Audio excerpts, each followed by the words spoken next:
It's an insane idea.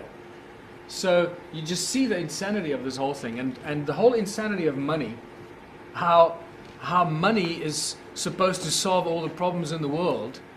Well, there's actually a great example how $100 bill could pay off the world's entire debt if you could speed it up really infinitely at like light speed. And there's a great example of the traveling salesman.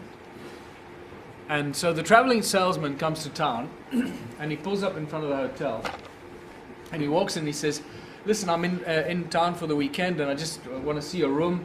I'm very particular. Can I have a look at the room? So the hotel manager says, sure, but put $100 down on the counter and here's the key, go have a look at the room.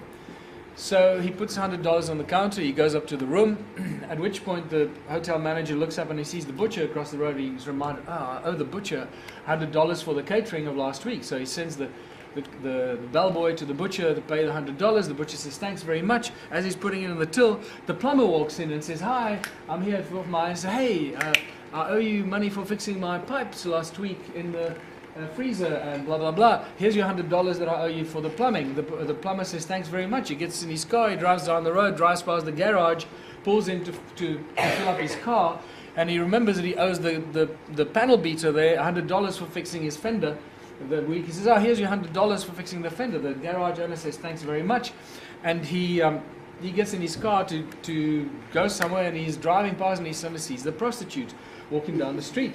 And he says, oh, Sally, listen, here's the $100 I owe you for last week. And she says, thanks very much.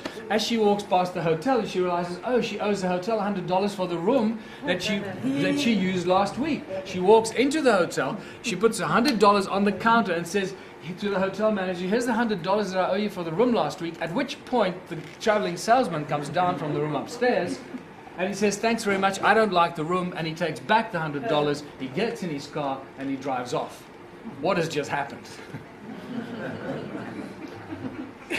Can you see the insanity of this thing? It's just a fictitious something that was created to enslave us.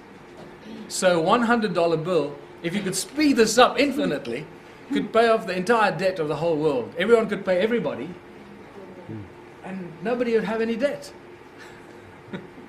And there's actually a story how the magic coin that could pay off all the world's debt, and this is just a simple example of how this could happen practically.